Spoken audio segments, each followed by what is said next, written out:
Really need to read to understand how we got to here, how we got to today, is Larry Kramer's Reports from the Holocaust.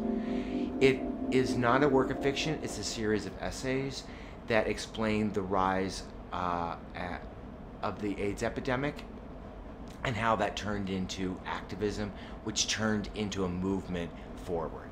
And how from AIDS, it doesn't talk about this, but from that AIDS activism essays that he wrote for the New York Native and various other newspapers, and the speech that he wrote, which was the beginning of ACT UP, which gave us Queer Nation, which now, if you look on the Huffington Post pages, they're called Queer Pages. Well, that's because Queer Nation claimed the word, and we claimed it back from the negative vernacular. Let's see what else is there. Well, I think you should read my book.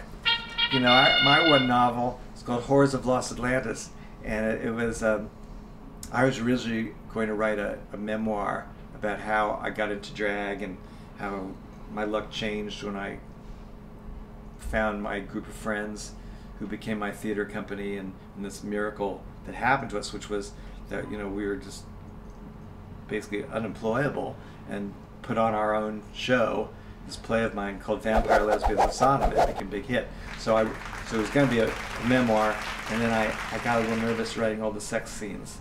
And I thought, well, maybe I'll just change the names and make it a novel. So that's what I did. So anyway, I recommend that, although it's out of print, but you can still find it. The Queer and Pleasant Danger by Kate Bornstein.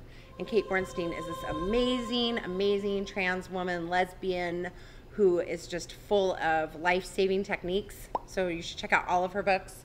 But A Queer and Pleasant Danger is really great because it reveals her life before her transformation. And it really goes into great detail about her story. She was actually in the mid-ranks of Scientology.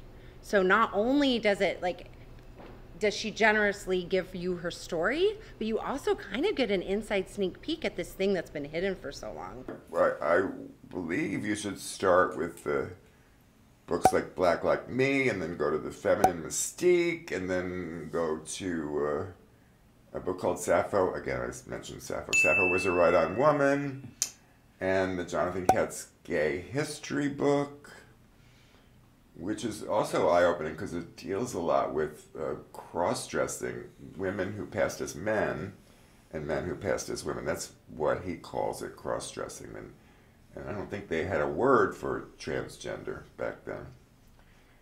Well, they were not a very nice word anyway. You know, and certainly the work of Elie Wiesel and I mean, you've got to read about all the oppressed before you can figure out what your own oppression is. Halston was one of my big go-to when I'm designing for Shaquita, definitely.